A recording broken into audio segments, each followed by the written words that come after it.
보이스피싱 사건 등에 대해 한 번쯤 들어보셨을 텐데요. 보이스피싱을 비롯한 금융사기는 그 종류와 행태가 날로 다양화, 지능화되고 있어 각별한 주의가 필요합니다. 오늘은 금융사기의 주된 유형과 예방 및 대처 방법에 대해 알아보겠습니다. 오늘 배울 내용입니다. 금융사기. 금융사기는 다른 사람을 속여 돈을 가로채는 범죄 행위로 사회 발전에 따라 그 수법과 행태가 끊임없이 진화하고 있는데요. 전화를 통해 피해자를 속이는 보이스피싱 외에도 가짜 홈페이지를 이용한 파밍, SMS 문자 메시지를 이용한 스미싱, 메신저에서 가족, 친구 등을 사칭한 메신저 피싱 등이 대표적입니다. 먼저 보이스피싱은 전화로 피해자를 속여 돈을 보내게 하여 가로채거나 개인정보를 탈취하여 돈을 빼내는 금융사기 수법인데요. 사기범들은 피해자에게 신뢰를 줄 수 있도록 검찰, 경찰, 금감원 등 정보기관과 은행 등 금융회사 직원을 사칭하는 것은 물론 한국인을 고용하여 유창한 한국어를 구사하고 여러 명의 사기범이 각자 역할을 분담하여 조직적으로 피해자를 속이기도 합니다.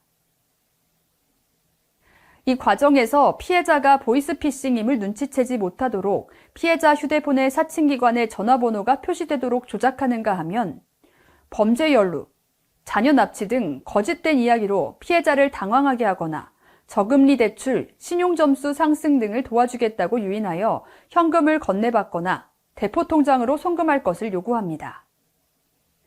참고로 대포통장은 통장의 명의와 실제 사용자가 다른 통장으로 사기범들이 돈을 인출하기 위해 주로 이용합니다. 이처럼 사기범에게 대가를 받고 통장을 양도하거나 빌려줄 경우 본의 아니게 사기에 휘말리거나 형사처벌 대상이 될 수 있으므로 유의해야 합니다. 다음은 파밍에 대해 살펴보도록 하겠습니다. 파밍은 악성 코드가 포함된 이메일 등을 발송하여 클릭 시 피해자의 컴퓨터에 악성 코드가 설치되게 합니다. 이후에는 피해자가 정상적인 금융회사 인터넷 뱅킹 주소를 입력해도 가짜 금융회사 사이트 등으로 자동 연결되도록 하여 계좌번호, 비밀번호 등 정보를 빼내고 돈을 가로챕니다. 이때 가짜 사이트는 실제 사이트와 매우 유사하므로 피해자가 가짜임을 알아차리기가 매우 어렵습니다. 스미싱은 휴대전화의 SMS 문자 메시지와 전자금융 사기를 뜻하는 피싱의 합성어인데요.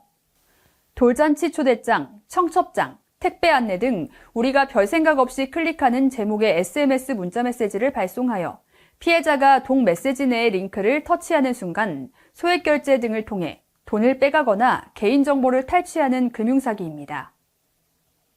마지막으로 메신저 피싱은 탈취한 개인정보를 이용 메신저상에서 가족이나 친구 등을 사칭하며 송금 등을 요청하는 금융사기입니다.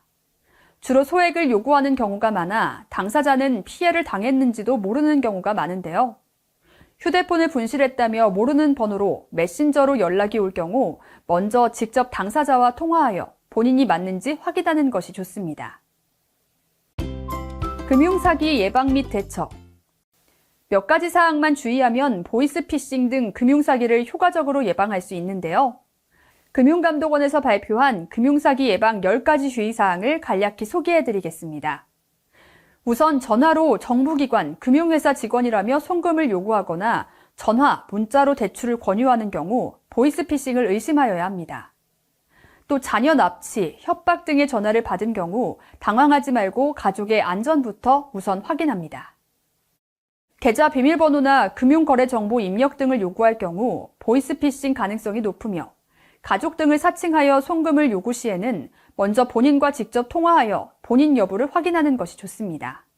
그리고 출처 불명 파일, 이메일, 문자, 링크 주소 등은 가급적 클릭하지 말고 피해를 입은 경우에는 가능한 빨리 경찰서, 금융감독원 등에 신고해야 합니다.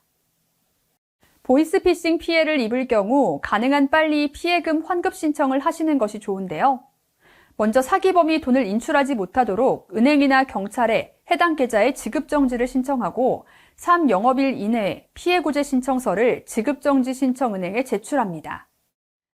이후 피해금 환급 절차에 따라 2개월간 채권 소멸 공고 절차가 진행되며 별다른 이의 제기가 없는 경우 해당 계좌에 남아있는 잔액을 환급해주게 됩니다. 단 해당 계좌와 관련하여 다른 피해자도 있다면 계좌의 잔액을 서로 나누어 지급받게 됩니다.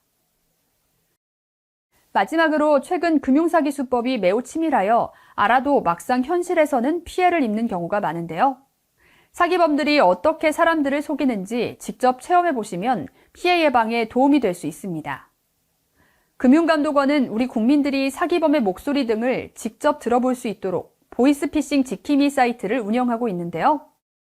네이버 다음 등 포털 사이트에서 보이스피싱 지킴이를 입력하여 접속 후 왼쪽 메뉴 중 보이스피싱 지킴이, 보이스피싱 사전 예방을 선택하여 보이스피싱 체험관을 클릭하면 여러 차례 신고된 보이스피싱 사기범들의 목소리를 녹취한 바로 이 목소리를 들어볼 수 있습니다.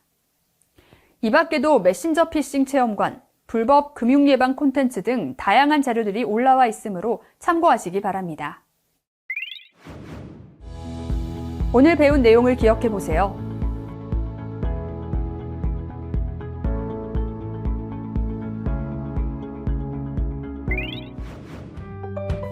오늘은 금융사기 예방에 대해 알아보았습니다. 학습하시느라 고생하셨습니다.